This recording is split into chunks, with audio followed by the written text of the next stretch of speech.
Queridos irmãos, queridas irmãs, sejam todos muito bem-vindos a mais uma transmissão do Instituto Vida para Todos. Tema geral, Filadélfia, quem tem ouvidos, ouça. Chegamos à mensagem número 11, cujo título é De Nazaré pode sair alguma coisa boa? Leitura da Bíblia, João capítulo 1, versículo 46.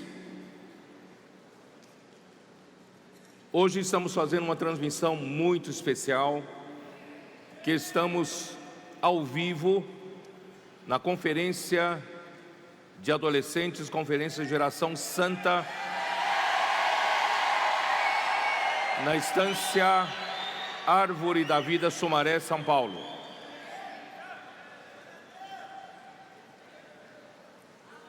É uma premiação para os nossos adolescentes que amam tanto a palavra, que têm um amor reverente à palavra, fazem imersão, transcrição, dormem ouvindo mensagem, acordam ouvindo mensagens, o dia todo eles estão mergulhados nessa palavra e a maioria deles tem acompanhado a palavra na telinha. As lives de quintas-feiras, de sábado, e também acompanham a palavra profética domingo às 19 horas pela televisão. Mas agora nós resolvemos premiá-los para dar essa palavra ao vivo na conferência deles.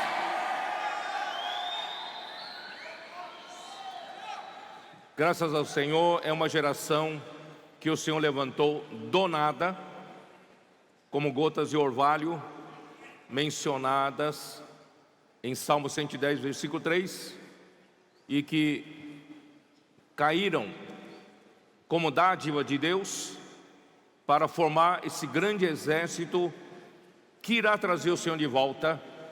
Nós edificaremos a igreja e nós pregaremos o Evangelho do Reino com a ajuda desses adolescentes que hoje estão formando equipes com os capitães e também com os intendentes das igrejas. Na última mensagem, nós falamos a respeito de alguns comentários finais dos valdenses, que foram exemplo de vida para todos nós, que surgiram a partir do século XII. Eles foram os que lutaram pela palavra de Deus, mesmo durante a era mais trevosa da história da igreja. Eles lutaram bravamente, foram martirizados, foram perseguidos, tentaram acabar com eles, mas não conseguiram. No entanto, quando chegou a reforma, eles aderiram à reforma e pouco a pouco foram se moldando a cultura religiosa da época. Então, eu vou ler só alguns comentários finais de uma pessoa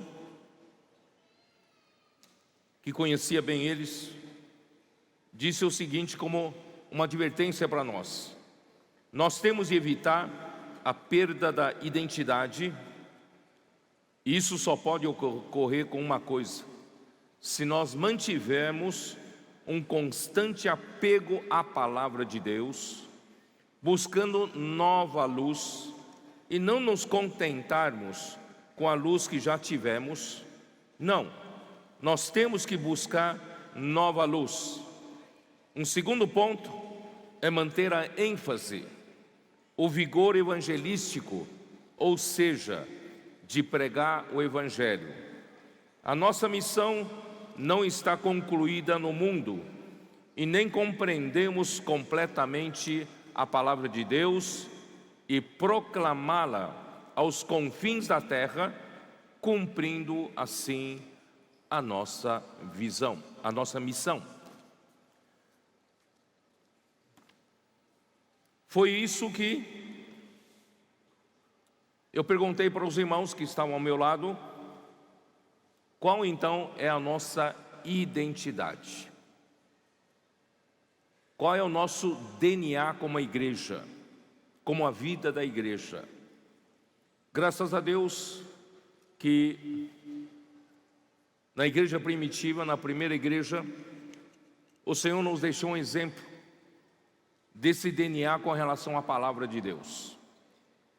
Está em Atos capítulo 2, versículo 42. E perseveravam no ensinamento dos apóstolos e na comunhão, no partir do pão e nas orações. Esse é o nosso DNA com relação à palavra de Deus. A palavra de Deus, dada à igreja por meio dos seus apóstolos, por meio do ensinamento dos apóstolos, cabe a nós, a igreja, termos comunhão sobre essa palavra. Essa palavra que nos dá direção, essa palavra que executa a obra de Deus, essa mesma palavra governa a igreja, essa palavra vai fazer a vontade de Deus. Esse é o nosso DNA. E por outro lado, a segunda parte do nosso DNA é que nós pregamos o Evangelho. Devemos pregar o Evangelho do Reino até que venha o fim. Nós não podemos perder o vigor evangelístico. Por isso, ao longo dos séculos, já no final do primeiro século, já essa primeira parte da identidade nossa já foi poluída. Mas graças a Deus, o Senhor restaurou entre nós. A palavra para nós não é meramente uma pregação bonita. A palavra para nós não é meramente um sermão que pregamos aos domingos de manhã. A palavra de Deus para nós é a palavra que executa a própria obra de Deus. Quando o Senhor levantou os irmãos unidos no século XIX,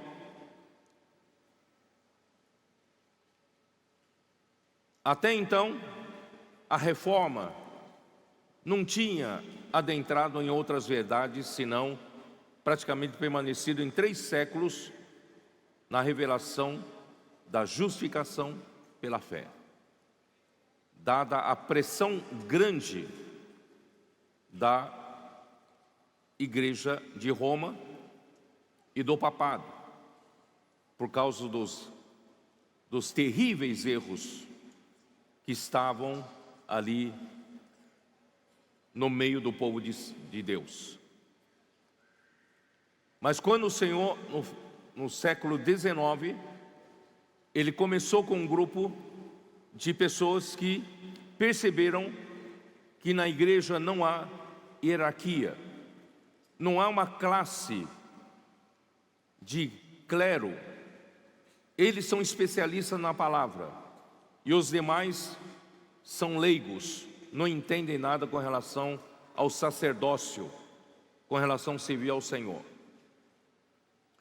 Então, eles passaram a tirar todos os títulos como de pastor, de sacerdote, de reverendo. Eles passaram a se chamar somente de irmãos. Nós somos irmãos. Esse foi o primeiro ponto. E o segundo ponto é que eles se preocuparam em conhecer através da Bíblia a unidade do corpo de Cristo. Ora, se a igreja que se libertou da situação da igreja em Tiatira se tornou a igreja em Sardes, na reforma, mas ainda a igreja trazia muitos vícios. As igrejas eram estatais. Na Inglaterra, a igreja era a igreja anglicana, cuja rainha ou rei é o cabeça da igreja. E na Alemanha, a igreja é luterana, estatal. E com isso, alguns que não concordavam com isso, fez surgir as igrejas particulares, por exemplo, a igreja presbiteriana. Mas, na igreja, na Bíblia, você vê que Cristo é a cabeça da igreja. E onde está isso sendo praticado na Bíblia, na terra hoje? Então eles foram buscar a unidade do corpo de Cristo. E assim Deus agraciou a eles, muitas outras verdades foram surgindo. Sobre a verdade sobre as profecias do Antigo Testamento, a verdade sobre o arrebatamento, a segunda vinda de Cristo, e muitas outras verdades foram restauradas. Então eles passaram a ter as suas reuniões de conferências, estudos bíblicos, para apresentar essas novas revelações para o povo de Deus. Só que isso fez surgir um outro tipo de identidade. Que identidade? É de cada um que tiver uma nova luz apresentar a sua verdade. E fez surgir vários mestres, vários que apresentaram a Bíblia nas diferentes interpretações e revelações. Infelizmente, isso ficou o quê? Meramente ficou para outros séculos. Quando surgiu, não. Mais tarde se tornou conteúdo para sermões, conteúdo para pregações de belas mensagens. Mas, irmãos, a palavra de Deus, como era no primeiro século, a palavra de Deus não é meramente conteúdo para pregação bonita, sermão, mas a palavra de Deus, quando é pregada como evangelho, é para executar a obra de Deus. O Senhor, graças a Deus, nos revelou mais claramente hoje de que a palavra de Deus é que faz a obra de Deus. Então, quando nós hoje, que amamos a palavra de Deus, as revelações que o Senhor tem nos dado, nós não tomamos apenas para ser conteúdo de boas pregações, de sermões para domingo de manhã, mas nós tomamos essa palavra para que Deus possa executar a sua vontade, a sua obra no meio de nós. Primeira base bíblica que eu quero apresentar, tem várias bases bíblicas, eu só quero apresentar poucas. João capítulo... Bom, primeiro, Atos 2:42. É o ensinamento dos apóstolos, são feitos o quê? São levados para a igreja para ter comunhão. E a igreja tendo comunhão, a vida da igreja prossegue, porque tem direção. Deus executa a obra através da igreja, tendo comunhão sobre a palavra dos apóstolos. Essa é a primeira base bíblica. A segunda base bíblica, João capítulo 14, versículo 10. O próprio Jesus, ele disse o seguinte: não crês que estou no Pai e que o Pai está em mim? As palavras que vos digo, não as digo por mim mesmo, mas o Pai que permanece em mim faz as suas obras. Quer dizer, as palavras que Jesus falava não eram as suas palavras, mas essas palavras procediam do Pai, e que essas mesmas palavras que procediam do Pai faziam as obras do Pai. Isso quer dizer o quê? Irmãos, nós hoje devemos ter um DNA de que quando a palavra de Deus chega até nós, que nós amamos com reverência, essa palavra não é apenas para nós termos bons sermões, boas mensagens, mas essa palavra é para executar a obra do Senhor. Isaías 55,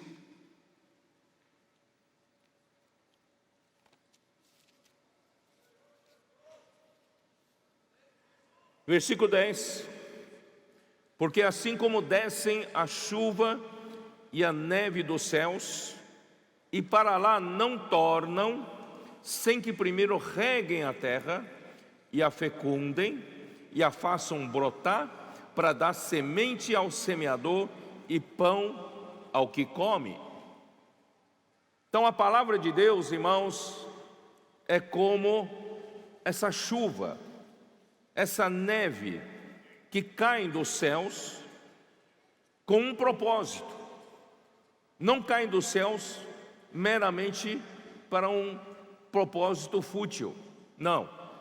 O propósito é fazer a terra produzir, fecundar a terra, regar a terra, fecundar a terra, fazer brotar, dar semente e dar pão para quem come. E o mesmo acontece com a palavra que sair da minha boca, diz o Senhor. Isso quer dizer o que, queridos irmãos? Quero deixar claro. Nós temos nas nossas mãos a Bíblia. A Bíblia é a palavra Logos do Senhor. É a palavra constante. Está aqui tudo escrito. Está escrito. Está tudo aqui. É a palavra Logos constante do Senhor. No entanto, Deus usa a sua palavra constante e fala conosco uma palavra rema, uma palavra no instante que nós precisamos, no momento que nós precisamos. Irmãos, é como chuva. A chuva que desceu na estação passada já são chuvas passadas. O Senhor precisa da chuva, nós precisamos da chuva desta estação. Então, irmãos, a palavra tem a palavra constante, a palavra logos, mas também tem a palavra dinâmica, a palavra que sai de uma torneira, que flui constantemente e dinamicamente. Deus não é um Deus parado, Deus é um Deus que se move, Deus é um Deus que executa a sua obra. Então Deus é um Deus que fala. Vocês entenderam a diferença? A luz que você recebeu em determinado instante, a luz solar, você recebeu em determinado instante. No instante seguinte, a luz que você receberá da luz solar é uma luz nova. Não é mais aquela luz que você recebeu o instante anterior. Certo ou não? Então, cada instante, cada segundo, cada minuto, a luz solar é a luz nova para você. É ou não é?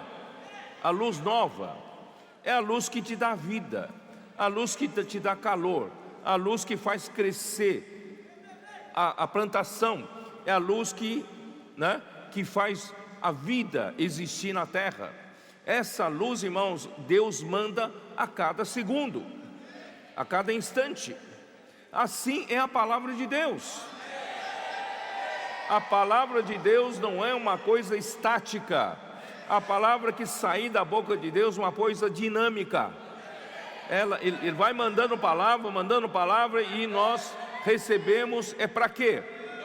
Para fazer a vontade de Deus, para executar a obra de Deus. Então aí vou ler o versículo 11 e você vai entender. Assim será a palavra que sair da minha boca, não voltará para mim vazia, mas fará o que me apraz e prosperará naquilo para que a designei. Então, cada palavra, Deus tem um propósito. Cada palavra tem um desígnio. Cada palavra faz determinada obra que Deus mandou fazer. Vocês, adolescentes, estão numa conferência que está falando em vocês serem amigos de Deus. Jesus disse aos seus discípulos: vocês serão meus amigos se vocês fizerem o que eu vos mando. Irmãos, esse mandar é a palavra. A palavra de Deus é uma ordem. A palavra de Deus executa a obra de Deus. Graças a Deus nós somos todos amigos de Deus. Nós somos servos de Deus e somos amigos de Deus. Então a palavra que sai da boca de Deus, irmãos, é para fazer a vontade do Senhor. Fará o que me apraz e prosperará naquilo para que a designei. Então a palavra não é meramente conteúdo para minhas boas pregações. A palavra, irmãos, é para executar a obra de Deus. Então esse é o nosso DNA com relação à palavra. Mas por outro lado, nós temos outro DNA, irmãos, que é pregar o Evangelho. Pregar o Evangelho do Reino. Porque o nosso Senhor, o Rei do Reino dos Céus, eu só vou ler dois textos, né? Mateus capítulo 9. Nosso Senhor Jesus, Ele deixou, né, o céu. Ele veio aqui para ser um homem e Ele mostrou a que veio. Mateus 9, versículo 35. E percorria Jesus todas as cidades e povoados, ensinando nas sinagogas, pregando o evangelho do reino e curando toda sorte de doenças e enfermidades. Irmão, nós não podemos perder esse DNA. A igreja tem que ser uma igreja que segue o seu Senhor, o seu Rei. O Rei do reino dos céus veio aqui na terra. Ele foi de cidade em cidade, de aldeia em aldeia, povoado em povoado, ensinando nas sinagogas e pregando o evangelho do reino, curando toda sorte de doenças e enfermidades. Irmão, nós não podemos ficar entre quatro paredes. Nós também precisamos ir às ruas. Vamos de cidade em cidade, vamos de povoado em povoado, vamos pregar o evangelho do reino. E a melhor forma de pregar o evangelho do reino, irmãos, é através dos livros. Os livros explicam bem. Os livros levam as pessoas a aprofundarem na necessidade de Deus ter um reino aqui na terra. A necessidade de Deus encabeçar a vida das pessoas e a vida da igreja, certo? E mais, vendo ele as multidões, versículo 36, compadeceu-se delas, porque estavam aflitas e exaustas como ovelhas que não têm pastor. Irmão, quem está nas ruas, prega o evangelho, posso orar por você, usa o papel da imersão. Irmão, você percebe como nas ruas as pessoas estão aflitas, estão exaustas, as pessoas estão com doenças, enfermidades, e você está levando a cura.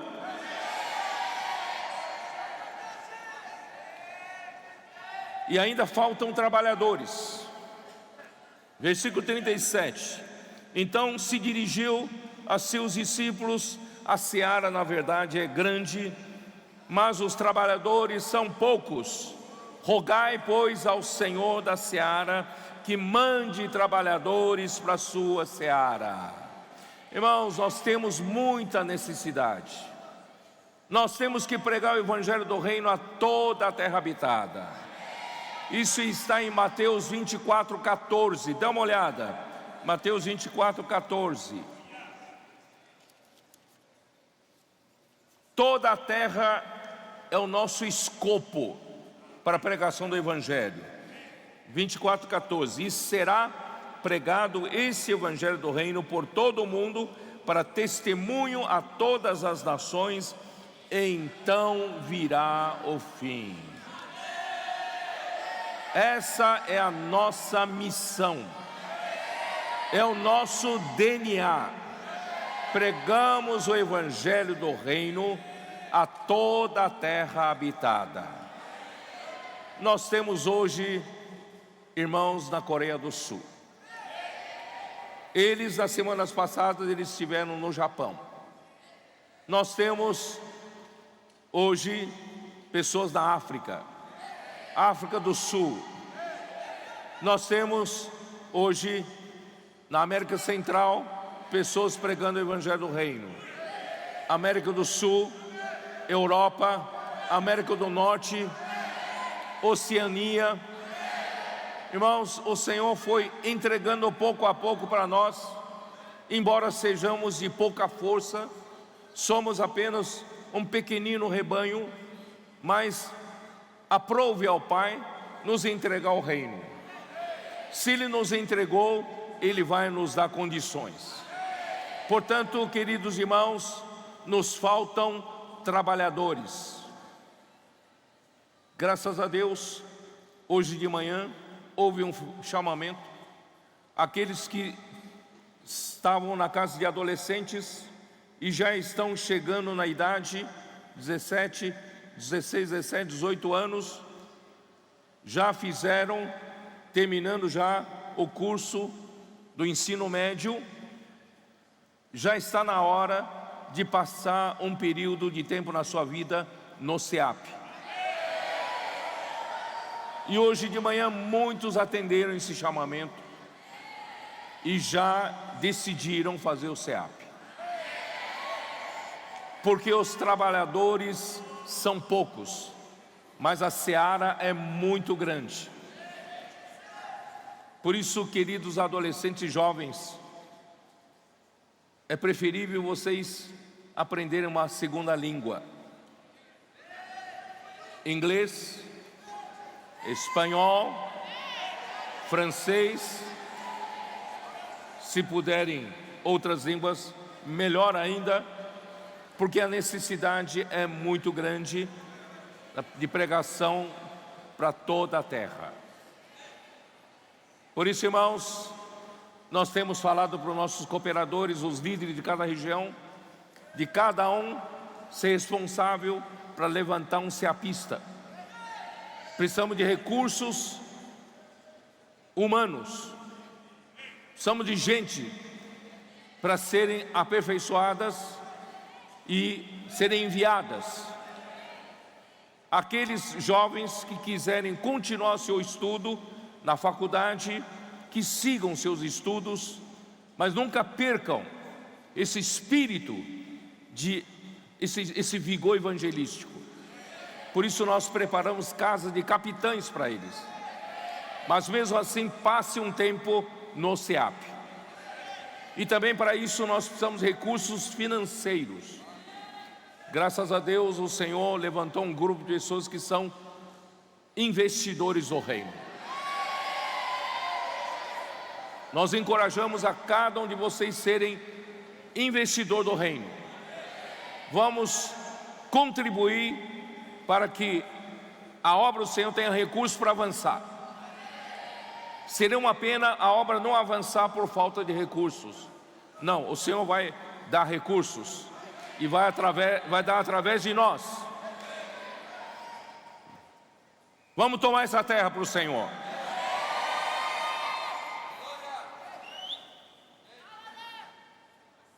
Mas eu tenho que entrar na mensagem. Infelizmente, essa palavra que faz a obra de Deus, que saía da boca dos apóstolos, quando chegou no apóstolo Paulo, quando chegou no final da vida dele, né? Alguma coisa já havia deteriorado esse princípio, essa identidade nossa. Em 2 Timóteo, dê uma olhada. Segunda carta de Paulo a Timóteo, capítulo 1, versículo 15. Paulo diz, com muito pesar, está ciente de que todos os da Ásia me abandonaram. Dentre eles, cito Figelo e Hermógenes. Queridos adolescentes jovens, vocês acreditam que no final do trabalho, do ministério do apóstolo Paulo, todos da Ásia o abandonaram? Dá para acreditar? Ele permaneceu em Éfeso por 3 anos, noite e dia, admoestando, ministrando, servindo, para que todos da Ásia pudessem receber a palavra de Deus. E esses mesmos da Ásia, que foram tão beneficiados pela palavra do apóstolo, e chegou no ano 67, do primeiro século, abandonarem a Paulo. E quando se abandona o apóstolo, é porque já há algum tempo não havia mais o amor pela palavra, já não havia mais o apreço pela palavra do apóstolo. Estou certo ou não? Esse foi um dos motivos da degradação da igreja. E não só isso, capítulo 4, versículo 16 de 2 Timóteo 4,16: Alexandre o latoeiro causou-me muitos males, né? E é muito, versículo 16: na primeira defesa ninguém foi a meu favor, antes todos me abandonaram, que isso não lhe seja posto em conta. Irmãos, que triste, o que aconteceu? Graças a Deus, irmãos, hoje o Espírito reagiu através de vocês. Do nada, o Senhor deu uma geração inteira de adolescentes que amam a palavra, que apreciam a palavra profética. E não são só vocês não. Os pré-adolescentes estão olhando para vocês. Eles também estão a mil. E não só os pré-adolescentes, as crianças. Vocês acreditam que as crianças de 3 anos, 4 anos, 5 anos já estão aprendendo com vocês? Querendo fazer grito de guerra, já estão assistindo na televisão a palavra profética. Vocês acreditam ou não? O Senhor está fazendo um milagre. Crianças, pré-adolescentes, adolescentes, jovens, capitães, a igreja toda, hoje, restaurou-se o amor pela palavra.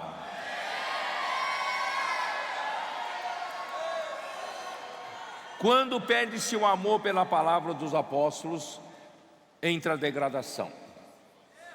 Quando o Senhor restaura o amor pela palavra, o Senhor restaura a sua igreja em direção à igreja que Ele sempre desejou.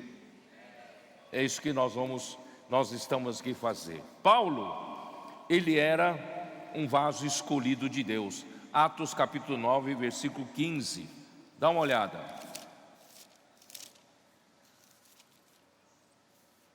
Vocês têm preguiça de folhear a Bíblia? Não, né? Então vamos lá. Atos 9, 15. Mas o Senhor lhe disse: vai, porque este é para mim um instrumento escolhido, ou um vaso escolhido, para levar o meu nome perante os gentios e reis, bem como perante os filhos de Israel. Porque eu lhe mostrarei quanto lhe importa sofrer pelo meu nome. Então, Paulo, ele foi escolhido por Deus como um vaso para levar o seu nome, para ministrar a palavra do ensinamento dos apóstolos. E em Gálatas capítulo 1, versículo 11, Gálatas, sabe onde está Gálatas? Não. e depois 2 Coríntios. Gálatas capítulo 1, versículo 11. Faço-vos, porém, saber, irmãos, que o evangelho por mim anunciado não é segundo o homem.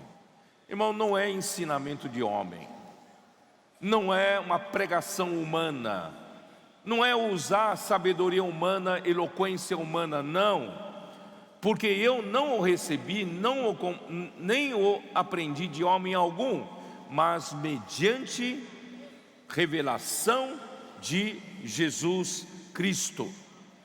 A palavra dos apóstolos, ensinamentos dos apóstolos, não tem origem nos apóstolos. A origem é a revelação de Jesus Cristo. É Deus quem dá a revelação. E Deus então usou esse vaso maravilhoso, que é Paulo, e fez o evangelho se expandir na terra gentílica, terra dos gentios. Ele se espalhou pela Cilícia, Galácia, Ásia Menor, atravessou o mar Egeu, foi para Macedônia, foi para Acaia e na sua terceira viagem alcançou Roma, Itália.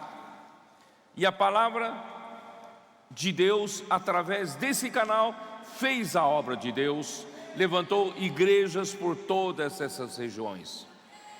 Mas o inimigo de Deus, sabedor de que a palavra ministrada por meio do apóstolo Paulo faz prosperar a obra de Deus, usou então os judaizantes de Jerusalém para confundir o povo de Deus. Eles iam no encalço de Paulo, por onde ele ia, eles iam danificando. Eles diziam para as igrejas que não basta apenas crer no Senhor Jesus, mas também deviam observar a lei de Moisés e também a circuncisão. Irmãos, isso é o trabalho dos judaizantes, que também introduziam belas mensagens sobre genealogia dos homens do passado, dos judeus e também dos mitos judaicos. Isso distraiu muito da palavra do apóstolo. Mas não só esses, também havia, lugar que ele trabalhou, Paulo trabalhou, era principalmente uma região de cultura grega. E os gregos são muito democráticos. A democracia nasceu lá, não sei se vocês sabem. Então eles eram muito abertos para cada um dar sua opinião. Os filósofos gregos tinham liberdade de ir para as praças e apresentar sua ideia filosófica, e as pessoas tinham o direito de ouvir, e gostar ou não gostar. Então eles tinham, uns eram por esse filósofo, outros eram por outros filósofos, e eles achavam que na igreja de Deus também é assim. Nós podemos apreciar a palavra desse, a palavra daquele, e escolher a quem seguir. Irmão, não é assim na igreja. Não é assim na igreja. Não é por isso que em 1 Coríntios capítulo 1, 1 Coríntios capítulo 3, confundiu o povo de Deus. Eles começaram a querer, não, eu prefiro Paulo, não, eu prefiro Cefas, eu prefiro Apolo, não, eu sou de Cristo. Irmão, causou divisão com a cultura grega. Irmãos, quando o Senhor levanta uma pessoa com esse conceito democrático, nós sempre vamos perguntar, mas por que o Senhor só fala por ele? O Senhor também não pode falar por mim?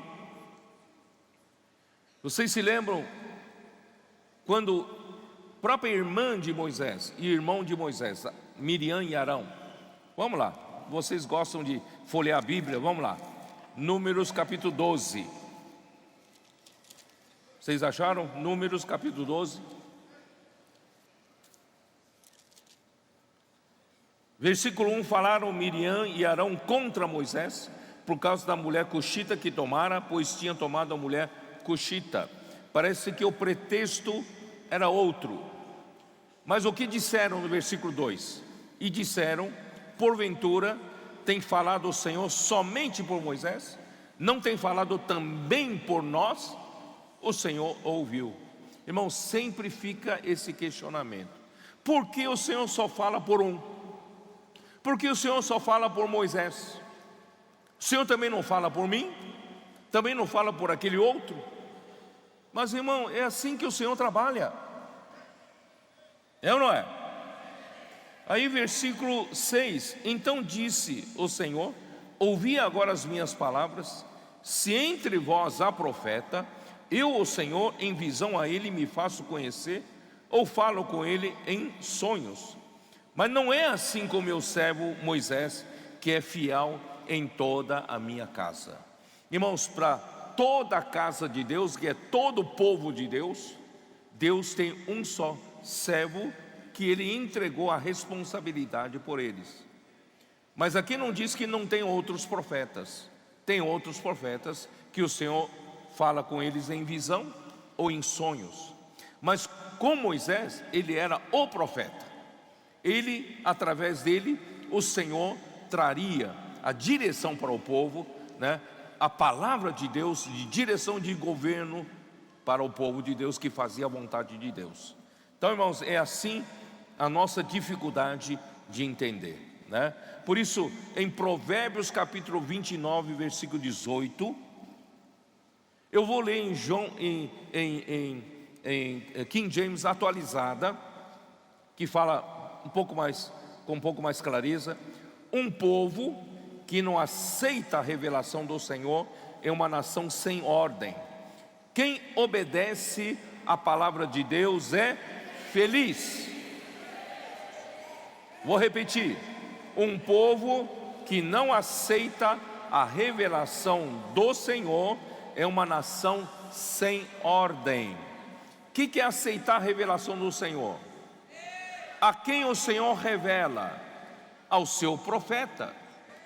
Não é qualquer um que queira ser. Então, quem não aceita a revelação do Senhor é uma nação sem ordem, uma nação sem governo, sem direção.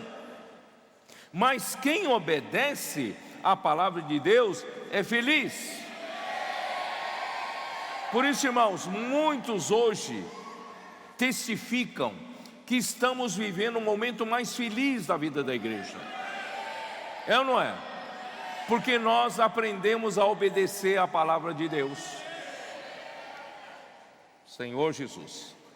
Quando a igreja rejeita a revelação do Senhor, ao rejeitar as palavras do apóstolo, ela perde a direção, perde o governo de Deus, é uma nação sem ordem. Assim se iniciou a degradação. Paulo, porém, sabia que ele fez a sua parte, confiava no Senhor. Então, irmãos, ele confiava no reto juiz que julgará com justiça. Ele fez a sua parte, sabe? Ele não ficou triste em todos abandonarem a ele. Ele não fez, mas ele sabe que o Senhor usou ele e fez a obra de Deus. Mas o resto é com Deus, é a obra de Deus. Então, irmãos, mas uma característica marcante de um servo do Senhor é amar a vinda do Senhor. Quem realmente ama a vinda do Senhor, luta para que a vontade do Senhor seja feita mais rápido possível. Não fica perdendo tempo em querer fazer a sua própria obra. Ele não fica atrasando a obra do Senhor em querer ganhar popularidade, ele próprio, e ganhar seguidores. Se ele fizer isso, vai atrasar a obra do Senhor. Então ele não ama a vinda do Senhor. Então aquele que ama a vinda do Senhor quer fazer a vontade do Senhor o mais rápido possível. Então ele não tem lugar para a sua própria vontade, não tem lugar para a sua própria obra. Senhor Jesus. Ele serve o Senhor de coração puro, porque somente lhe interessa que a igreja seja edificada e o evangelho do reino seja pregado e que ele volte mais rápido possível. Isso está em 2 Timóteo 4, 2 Timóteo 4, 6 até 8. Paulo já sabia, apesar de todos abandonarem ele, mas ele sabe que tudo está na mão do Senhor. Ele é apenas um servo que fez a parte dele. Então ele diz: quanto a mim, estou sendo já oferecido por libação, e o tempo da minha partida já é chegado. Combati o bom combate, completei a carreira, guardei a fé. Já agora a coroa da justiça me está guardada, a qual o Senhor, reto juiz, me dará naquele dia, e não somente a mim, mas também a todos quantos amam a sua vinda.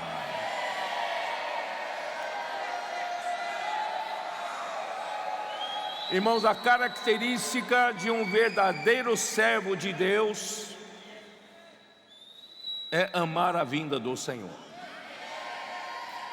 Por isso, irmãos, praticamente todas as mensagens eu digo: irmãos, vamos trazer o Senhor de volta. Não me interessa outra coisa, senão fazer logo a vontade dEle, e que o Senhor possa voltar um dia mais cedo. Por que eu comecei por aqui? Porque hoje eu vou falar do irmão Dong. Irmão Dong, quem andou perto dele sabe que ele é um servo do Senhor, que amava a volta do Senhor, amava a segunda vinda de Cristo. Como iremos falar a respeito do progresso que o Senhor fez em conduzir a sua igreja em direção da igreja em Filadélfia, teremos de relatar como o Senhor usou o irmão Dong Olan e da sua vinda ao Brasil. E uma das características marcantes desse servo de Deus é o amor pela vinda do Senhor. No ano de 1920, na cidade de Ningbo, província de Zhejiang, China, nascia Dong Olan, em 1920. Ningbo era uma cidade que produzia muitos homens de negócio com uma forte cultura empresarial. A sua infância se alternou entre momentos de fartura e de escassez, o que estimulou o seu espírito empreendedor. Teve sucesso em seus negócios em algumas regiões da China. No entanto, teve de se mudar para Taiwan em 1949, durante a Revolução Comunista na China. Em Taiwan, devido ao seu tino de homem de negócio, logo prosperou em comércio e montou fábricas. Em 1955, converteu-se ao Senhor em um dos locais de reuniões da igreja em Taipei, a qual seguia o ministério do irmão Li. Passou a ser um membro muito ativo e participativo na igreja, da qual mais tarde tornou-se presbítero. Sempre participou de apoio financeiro e apoio logístico à obra do irmão Li, sendo a sua propriedade em Taipei um dos centros de encontro dos cooperadores do irmão Li.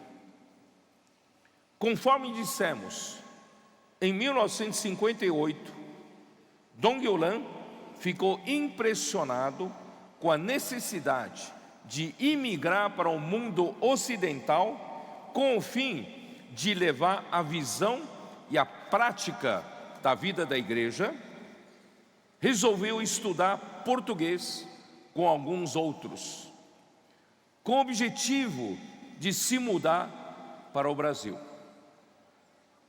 Como o intuito do presente trabalho não está na biografia pessoal, pois o foco está em descrever o caminho que o Espírito tomou para restaurar a igreja em seu estado original, não entraremos em muitos pormenores da história pessoal.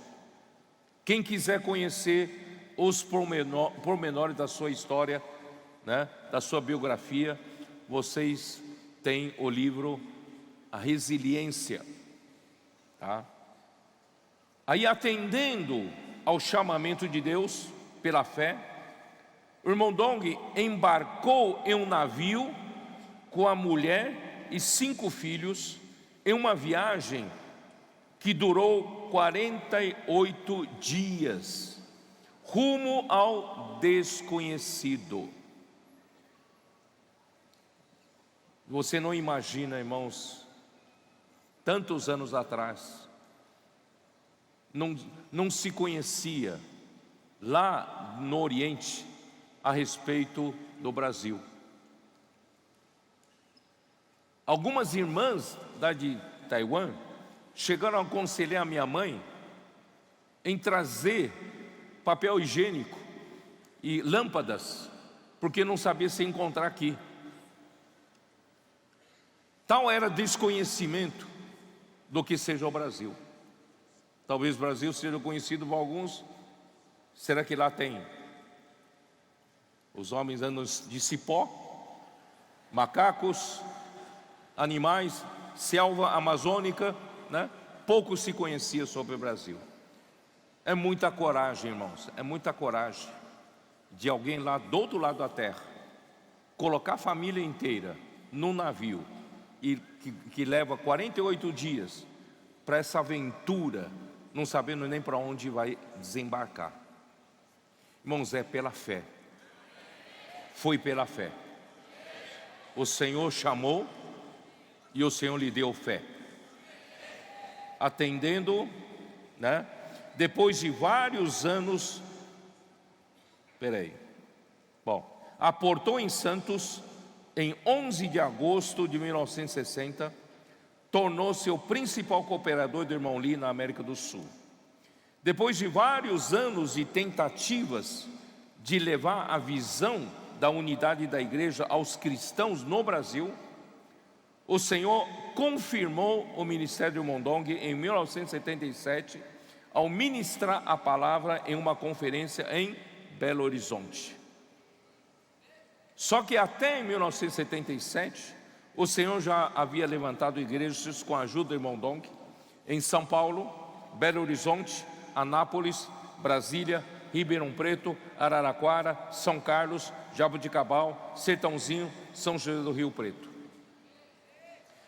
E sendo muito fiel ao encargo do Senhor dado pelo ministério do irmão Lee, e sendo um empreendedor que era, deu ênfase ao aspecto de vida e da prática da palavra, pois não teve formação acadêmica teológica. Antes aprendeu com as palavras que recebeu na igreja e com experiências de vida que teve. Ele não era teórico, não era acadêmico. O irmão Dong era um empreendedor. Ele fazia as coisas acontecerem. Ele queria empreender, produzir para dar frutos para o Senhor, tá? Então, o Senhor logo entregou nas suas mãos, além do Brasil, todos os países da língua espanhola na América do Sul. E por meio de imigração, a sua obra se estendeu também para algumas regiões de outros continentes. No ano 2000, ele teve a visão de Apocalipse 12, de 1 a 6. Vocês querem dar uma olhada? Vamos lá.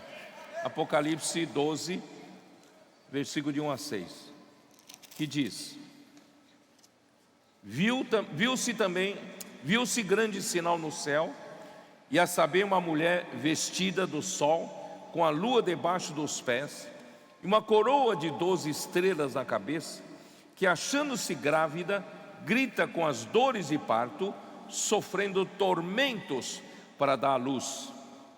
Viu-se também outro sinal no céu, eis um dragão grande, vermelho, com 7 cabeças, 10 chifres, e nas cabeças 10 diademas. A sua cauda arrastava a terça parte das estrelas do céu, as quais lançou para a terra, e o dragão se deteve em frente da mulher que estava para dar à luz, a fim de lhe devorar o filho quando nascesse. Nasceu-lhe, pois, um filho varão, que há de reger todas as nações com cetro de ferro. E o seu filho foi arrebatado para Deus até o seu trono.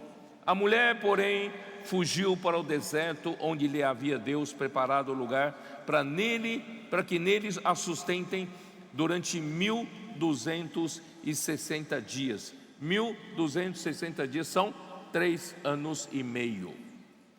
Infelizmente eu não me lembrei de pedir para o pessoal do Instituto preparar a foto do mapa mundi. Irmão Dong, ao olhar para o mapa mundi, ele viu ali no mapa mundi um dragão, uma águia, um filho parecendo um feto, um filho varão, que é continente africano, e a águia descendo sobre um deserto. Esse deserto é o continente sul-americano. Então o que ele viu, irmãos, ele viu várias coisas ali, que nós precisamos ir até a África, pregar o evangelho do reino, porque o evangelho do reino já está sendo pregado em vários outros continentes, mas não na África.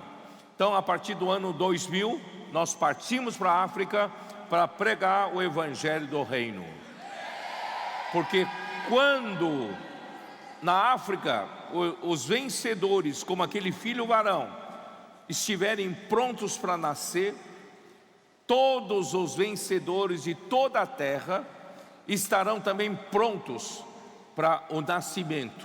E quando será o seu nascimento? Que é o filho varão.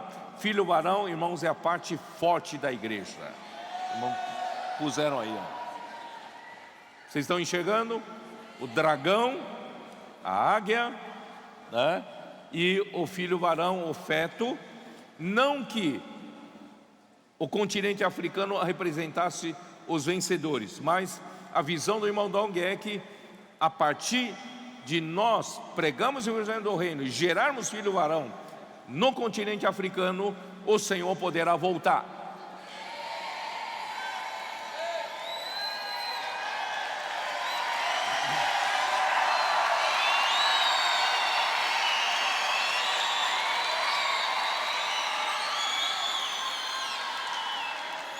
E quando nascer o filho varão, o dragão está com a boca aberta. Olha para o mapa mundi, está com a boca aberta para devorar o filho varão. Vocês estão vendo? Devorar o filho varão, porque o filho varão é que está lutando pelo reino. Quem faz parte do filho varão? Diga eu. Todo aquele que está lutando pelo reino, todo aquele que está pregando o evangelho do reino, todo aquele que hoje é governado pela palavra, governado pelo reino de Deus. Nós estamos lutando pelo reino de Deus. Nós somos essa parte forte. Somos o Sião que defende e luta pelo reino. Quando estiver, irmãos, para terminar essa era, o filho varão vai nascer. Quando nascer, o dragão quer devorar. Só que esse filho varão, quando nascer, será arrebatado para Deus.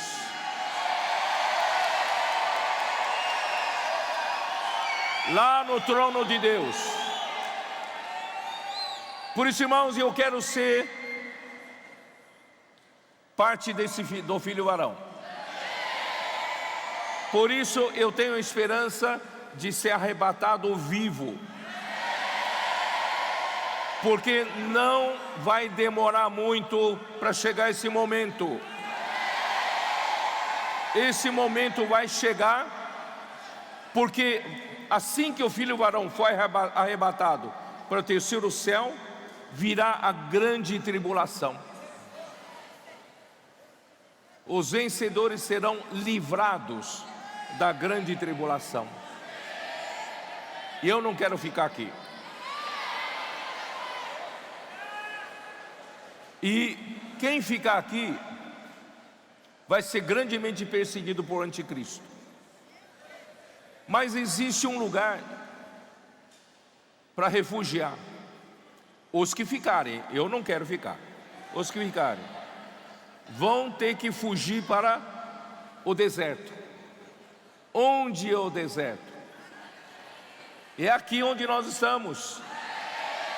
América do Sul será o deserto. Por isso, irmão, nós temos que deixar muitos livros aqui.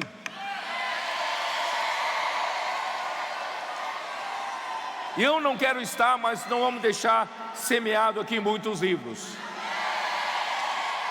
Porque esse deserto precisa alimentar a igreja que ficou por 3 anos e meio.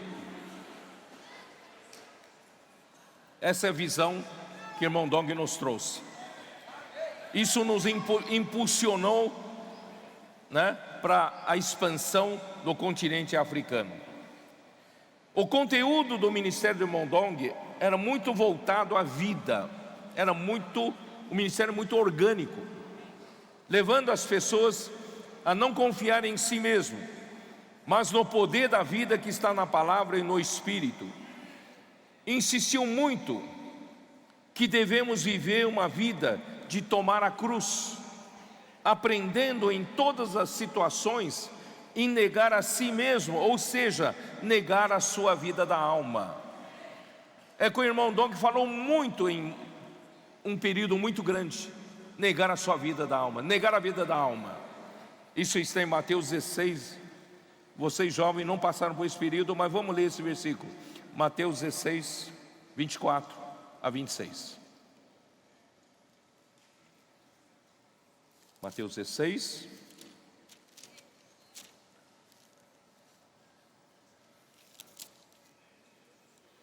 Então disse Jesus a seus discípulos: se alguém quer vir após mim, a si mesmo se negue, tome a sua cruz e siga-me.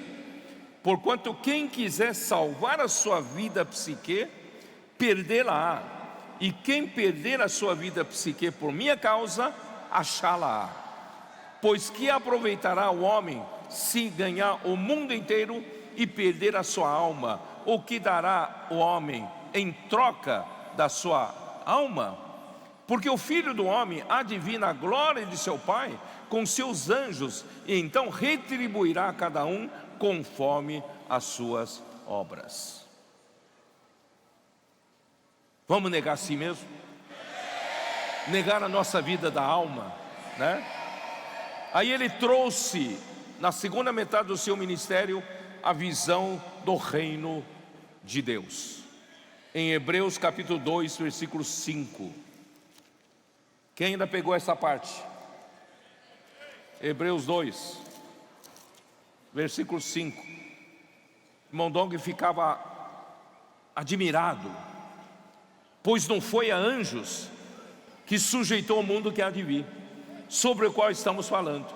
Antes alguém em certo lugar deu pleno testemunho dizendo que é o homem, que dele te lembres, ou filho do homem, que o visites. Quem é o homem, irmãos? Quem somos nós? Não somos nada. E o Senhor deu tanta importância para nós. Fizeste-o por um pouco menor que os anjos, mas de glória e de honra o coroaste e o constituíste sobre as obras das suas mãos. Não, quem é o homem? Todas as coisas sujeitastes debaixo dos seus pés. Por isso, irmãos, isso provoca inveja aos anjos caídos. Deus não fez os anjos herdarem o mundo que há de vir, mas ao homem. Ora, desde que ele sujeitou todas as coisas, nada deixou fora do seu domínio. Agora, porém, ainda não vemos todas as coisas a ele sujeitas. Nós ainda não vemos, não é isso? Hoje eu falei para a Ami, né, Ami? Tá acordado, né? A gente estava, né, matando os bichinhos aqui, os mosquitinhos aqui da estância, né? Então, e eu falei, um dia, sabe quando é que esses mosquitos vão parar de perturbar você? É quando completar a redenção nossa. Quando chegar a redenção dos nossos corpos, quando chegar o momento da glória dos filhos de Deus, irmãos, quando chegar o momento de Deus realmente, né, chegar, o homem chegar a ganhar a glória, a glorificação do nosso corpo, irmãos, aí a criação toda será redimida do cativeiro da corrupção. Aí os mosquitinhos vão parar de nos perturbar, porque nós vamos libertar toda a criação da corrupção. Muito bom, então vamos lá. Então, mas até agora não vemos todas as coisas a ele sujeitas. Versículo 9.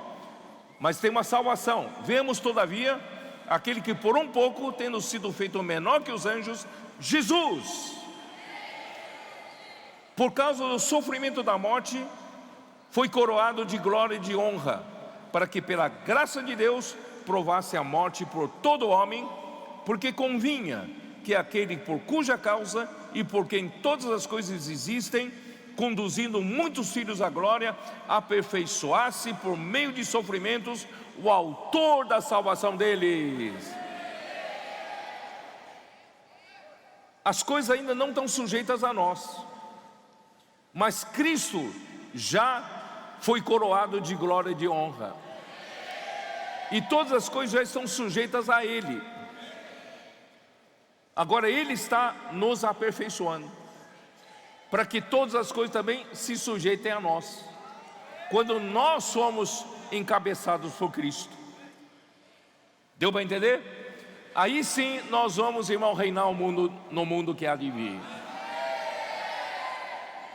Por isso, irmãos, para que venha o fim a necessidade de pregar o Evangelho do Reino, Mateus 24:14, eu já li. E será pregado esse Evangelho do Reino a toda a terra habitada, para testemunha a todas as nações, então virá o fim. Desde o início do seu ministério, queimava em coração do irmão Dong a missão da igreja em fazer discípulos de todas as nações. Mateus 28:18. Jesus, aproximando-se, falou-lhes dizendo: toda a autoridade me foi dada no céu e na terra. Ide, portanto, fazer discípulos a todas as nações, batizando-os em nome do Pai, do Filho e do Espírito Santo, ensinando-os a guardar todas as coisas que eu vos tenho ordenado, e eis que estou convosco todos os dias até a consumação do século. Irmãos, essa é a missão que Deus deu para a igreja. Irmão Dong sempre teve isso, né, em sua mente: precisamos pregar o Evangelho, precisamos pregar o Evangelho. E em Marcos 16:15, dê uma olhada. Enquanto nós obedecemos essa ordem, né, versículo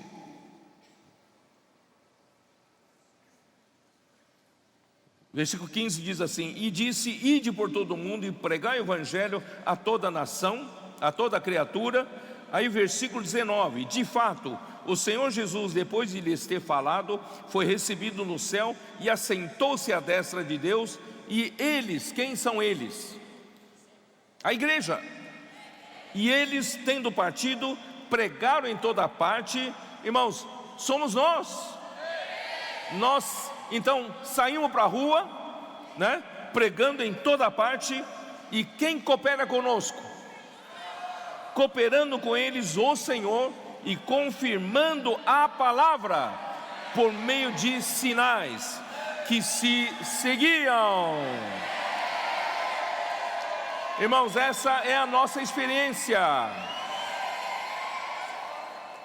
Com um coração de empreendedor, logo o irmão Dong percebeu que para fazer a obra de Deus de maneira consistente, há necessidade de ferramentas.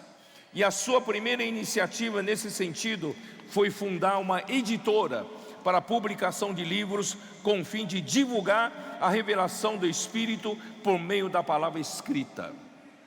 Assim, em 1975, iniciou seu trabalho da editora Árvore da Vida, cujos primeiros nomes eram Editora Restauração, Editora Fonte da Vida, até que em 1978, Editora Árvore da Vida. Hoje, publicamos livros em quase todos os continentes e países onde atuamos. Ferramenta, sabe o que é ferramenta? Ferramenta aumenta a eficiência do trabalho. Ferramenta aumenta a produtividade, aumenta rendimentos. Imagina só hoje, irmãos, se não tivermos as ferramentas, cada vez mais desenvolvidas, irmão, ficaria cada vez mais difícil fazer um trabalho. Hoje, nós com ferramentas adequadas, nós economizamos muito tempo, Graças ao Senhor, irmão Dog, como empresário, ele prestou atenção em ter ferramentas para levar a expansão do Evangelho, tá? Então, uma das ferramentas é a Editora Árvore da Vida. A outra ferramenta é o Jornal Árvore da Vida. É uma ferramenta que o Espírito estimulou o irmão Dong a publicar, consciente de que toda revelação recebida do Senhor por nós, é para todos os filhos de Deus. Por isso, quem a receber não deve se orgulhar, antes deve ser humilde em servir, todos os filhos de Deus como garçons. O irmão Dong nos falou em 1989. Com esse espírito de servir os filhos de Deus, surgiu o periódico Jornal Árvore da Vida. Por quê? Porque até então, irmão, nós éramos muito jovens, ganhamos a visão da igreja, da unidade da igreja, a unidade da prática de uma igreja, uma cidade, e nós tínhamos um certo orgulho de que nós conhecíamos a Bíblia melhor que os outros, e nós ficamos meio que orgulhosos, jovens. A irmão Dog, naquela conferência em 89, irmãos, quebrou o nosso orgulho. Ele falou: o Senhor deu revelação, não é só para vocês, o Senhor dá revelação é para todo o povo de Deus, todos os filhos de Deus. Nós apenas recebemos em primeira mão, e nós temos a responsabilidade de levar essa palavra recebida para outros filhos de Deus.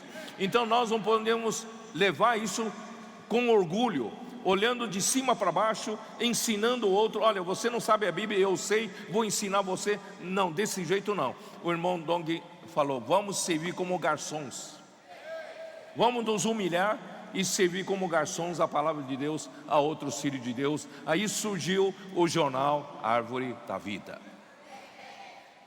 Aí os livros precisam ser escoados e chegar até as pessoas. Por isso sempre esteve no coração de irmão Dong trabalhadores preparados para escoamento desses livros.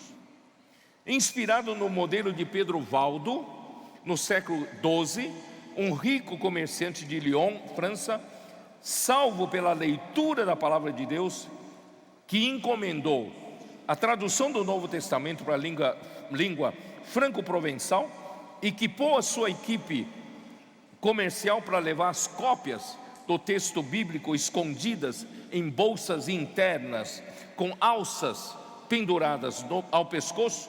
Aí vem o nome colportor, para a pregação da palavra.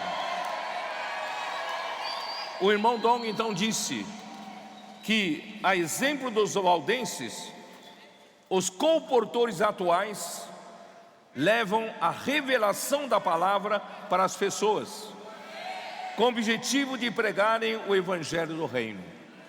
Hoje as pessoas têm a Bíblia na mão, mas não têm a revelação, e não têm a pregação do Evangelho do Reino. Nós somos responsáveis para pregar o Evangelho do Reino. Por isso nós temos de levar a revelação da palavra para as pessoas nas ruas. Por isso, ainda em 1989, para fortalecer o trabalho de colportagem, ele criou as cooperativas dos colportores. Também visando a divulgação dos livros, em 1991, foi criado o projeto Expolivro, que são veículos transformados em bibliotecas, salas de leitura com exposição de livros, que circulam de cidade em cidade, com equipes de colportores e com a participação dos irmãos das igrejas próximas. Inicialmente, foram várias unidades de ônibus adaptados para o projeto. E hoje, ampliou-se para 3 grandes carretas, com salas expansíveis, percorrendo todo o Brasil. E ainda hoje temos diversos caminhões adaptados, vans, trailers, em vários países, vários continentes. Vou contar rapidamente como aconteceu isso. Eu fui com o irmão Dong para Buenos Aires, Argentina. E lá o irmão Dong falou, um irmão falou para o irmão Dong: tem aqui perto um ônibus usado à venda. O que o irmão Dong acha de nós comprarmos esse ônibus, transformamos em biblioteca, sala de leitura? Aí nós fomos ver, tirei as dimensões desse ônibus. Imediatamente o irmão Dong falou: voltando para a casa desse irmão, comecei a desenhar, fazer o projeto. O irmão Dong falou: de dia, biblioteca, sala de leituras, e de noite transforma-se em eleitos os irmãos que podem dormir no ônibus. E vamos colocar um banheiro aqui, tal. Então, conforme a sua descrição, eu montei um projeto Expolivro, desenhando um ônibus. Aí deixei para o irmão lá para executar. Só que na viagem de volta, no avião ainda, o irmão Dong, sentado ao meu lado, falou: Pedro, chegando em São Paulo, vai comprar um ônibus, vamos montar um Expolivro no Brasil. Eu, assustado, né? Assustado. Falei: irmão Dong, não é melhor esperar para ver se dá certo primeiro em Buenos Aires? A gente é meio receoso, né? Mas o irmão Dong é muito rápido. Ele falou: não, já vai comprar. Irmãos, lá vou eu comprar ônibus, que eu sei lá onde se compra ônibus. Eu tive que ir até Belo Horizonte, comprar um ônibus usado, um monobloco Mercedes-Benz. Trouxe para São Paulo, né? Eu não sei como reformar. Aí eu pedi ajuda do Jonas Pizarro, né, Jonas? Você era mais novinho, né? Então, topa fazer esse projeto? Aí nós fomos reformando esse ônibus, irmão. Foi muito difícil, a gente não sabia nada, né? Irmão, nós, graças ao Senhor, inauguramos esse ônibus no Vale do Paraíba, na cidade de Cruzeiro. Inauguramos a sua atuação. Chamamos de ônibus 1001, não, né? É 1001, né? Ônibus 1001. Quando inaugurou esse ônibus, a irmã Dong falou para mim: compra mais 5 ônibus. O irmão Dong é meio louco, sabe? Por isso nós aprendemos a fazer essas loucuras com ele, né? Irmãos, assim surgiram 6 ônibus, praticamente de imediato, e percorrendo o Brasil todo. E hoje, irmão, nós temos carretas, temos caminhões, temos vans, trailers. Irmãos, graças ao Senhor, levando o Evangelho do Reino para todos os cantos, do mundo inteiro. Aleluia.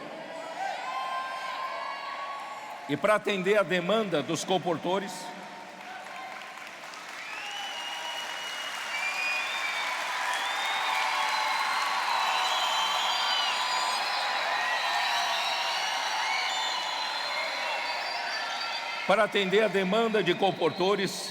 foi criado em 1998 o CIAP, Centro de Aperfeiçoamento para a Propagação do Evangelho. Na visão do irmão Dong, a missão da igreja é pregar o Evangelho do Reino a toda a terra habitada, para testemunha a todas as nações, e então virá o fim. Portanto, a necessidade de muitos colportores espalhados por todo o mundo para esse trabalho. Desde então, o CIAP tem produzido muitos colportores para atender a demanda. Já precisamos ampliar muito mais esse trabalho. Hoje o Senhor entregou os continentes para nós. Por isso, irmãos, vamos conseguir mais ceapistas. Vamos chamar mais trabalhadores, serem aperfeiçoados no CEAP e formarem equipes de comportores para trabalhar em toda a terra habitada. Mais uma ferramenta, Bucafé. Livros que levam à fé. Ao receber a luz a respeito do reino, isto é, não foi a anjos que Deus sujeitou o mundo que há de vir, sim ao homem, passou a ter ainda maior desespero por irmão Dong de pregar o evangelho do reino.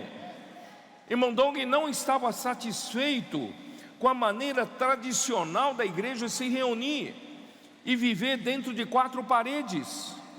Ele queria que a igreja tivesse um meio mais acessível às pessoas, com um ambiente mais aconchegante ao público e com um horário ampliado para receber a todos os que desejam conhecer mais a respeito do reino. Então ele promoveu em 2009 o Bucafé. São espaços aconchegantes onde as pessoas podem sentar-se e tomar um café com livros que esclarecem o propósito de Deus à disposição e atendentes para ter comunhão na palavra. Assim a igreja foi despertada para ser mais aberta e mais disponível para o público, com vistas à pregação do evangelho do reino. Sabe como nós éramos? Nós éramos como agentes secretos. A gente alugava um lugar para reunião. A gente tinha medo até de colocar letreiro, a igreja em tal lugar. Não, isso é, o prédio não é igreja, então nós não podemos colocar letreiro, a igreja tal. Então nós não colocávamos nada. E nós éramos agentes secretos porque chega uma determinada hora da semana, aí começavam a entrar dezenas de pessoas nesse prédio, né? Com a Bíblia debaixo do braço, inário debaixo do braço, e vão lá, eles cantam, leiam, né, fazem a reunião, e depois saem secretamente, ninguém sabe quem são eles, vão embora, e esse prédio fica fechado todo o tempo. Só usa 2, 3, 4 vezes por semana. Irmão, nós éramos assim, agentes secretos, ninguém sabia quem nós éramos. Graças ao Senhor, irmãos, por esse espírito, irmão Dong, irmão, mudou a nossa. Nós passamos a ir de encontro ao povo, né? Às pessoas. Nós estamos saindo às ruas, né? Trazendo as pessoas. Não, vem ver, né? Irmãos, ele foi um servo fiel ao Senhor, né? E também ele foi fiel ao ministério que o Senhor deu para ele na sua época. Ele acompanhava de perto a palavra ministrada por irmão Lee e ruminava para alimentar as igrejas da América do Sul. Ele pegava a palavra, ruminava, não passava doutrina, ele ruminava e passava em forma de vida e prática para as igrejas da América do Sul. As suas mensagens foram publicadas em livros para leitura diária, chamado hoje de alimento diário, que temos até hoje. Essa publicação tornou-se responsável pelo suprimento de todas as igrejas da América do Sul e um importante fator de bênção e de unidade para o povo de Deus. Conforme relatamos no capítulo anterior, em sua visita ao Brasil em 1984, o irmão Lee constatou a condição muito saudável entre as igrejas do Brasil. Ele ficou impressionado com a condução da obra no Brasil, com o ambiente espiritual das igrejas, com a excelente absorção da palavra da audiência e com o elevado nível de alegria e de desfrute nas reuniões. São provas irrefutáveis da condução pela vida segundo a direção do Espírito Santo. O impacto pelo que viu no Brasil foi tão grande que quando ele voltou aos Estados Unidos e descreveu em detalhes toda a situação da bênção espiritual visto no Brasil, como que confirmasse que essa seria o que gostaria de ter como resultado de sua obra. No entanto, a reação foi cética e incrédula, pois do Brasil pode sair alguma coisa boa? Os latinos são conhecidos como fogo de palha, rápido para pegar fogo, porém é de pouca duração. A partir de 1984, o irmão Li se ocupou em fazer a versão da Bíblia Restauração em chinês, pois ele havia terminado todos os seus estudos do Novo Testamento, conhecidos por Estudos Vida. Encarregou alguns irmãos para iniciar um treinamento de obreiros que ele chamou de FTT, Full Time Training. O irmão Dong perguntou ao irmão Li como deveria seguir com a obra na América do Sul, pois não havia mais suas mensagens. Ele não ia dar mais mensagens como dava antes dos Estados Unidos. Ele ia para Taiwan e não tinha mais essas mensagens. Como é que, irmão Dong perguntou, como é que eu vou seguir aqui?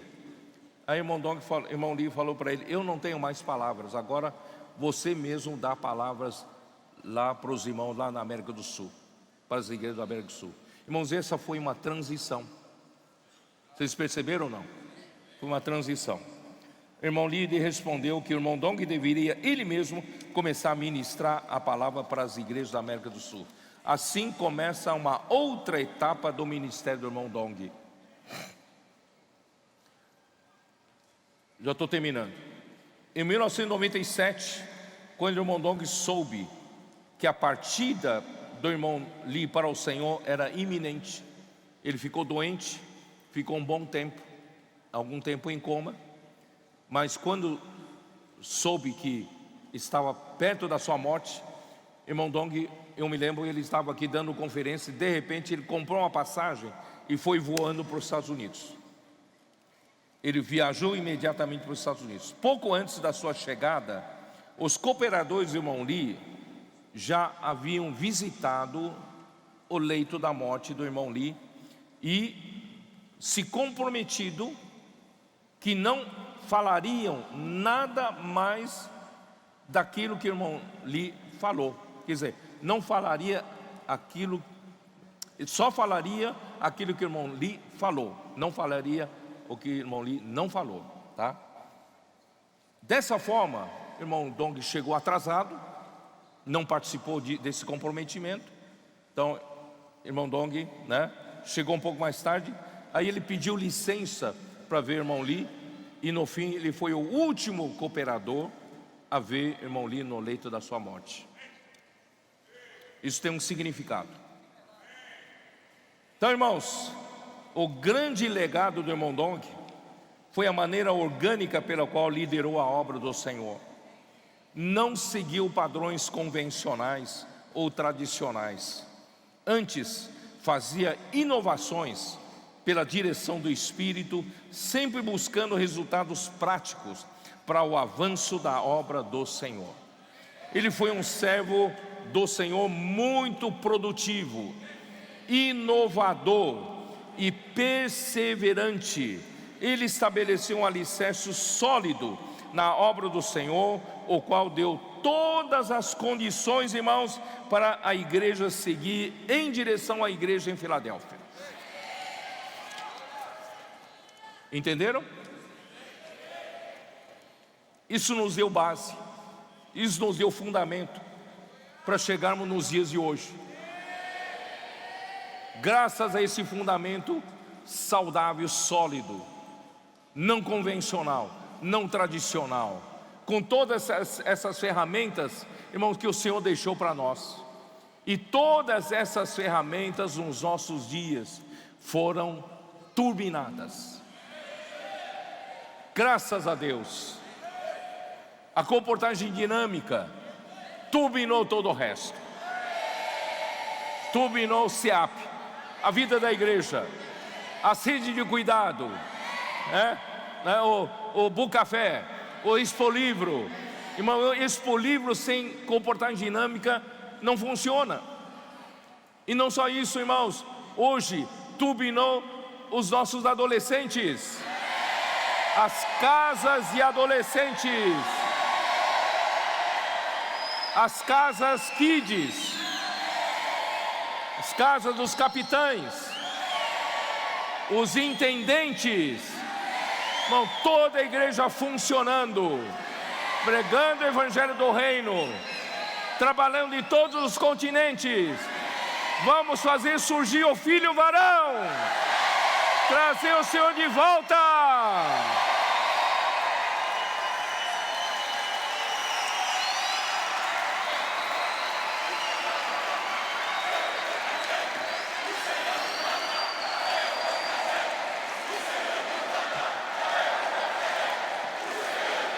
Só direi, opa, que alegria, ó Senhor Jesus. Agora, Centro de Obra é um celeiro de missionário, celeiro para toda a obra na Europa. Amém! É um celeiro! É um celeiro! É um celeiro! Então esse lugar é o cumprimento de uma palavra profética dessa conferência. Amém. Então isso tem um peso muito grande, porque mostra que aquilo que o profeta falou de fato veio se cumprir. Se cumpriu! Se cumpriu! Se cumpriu!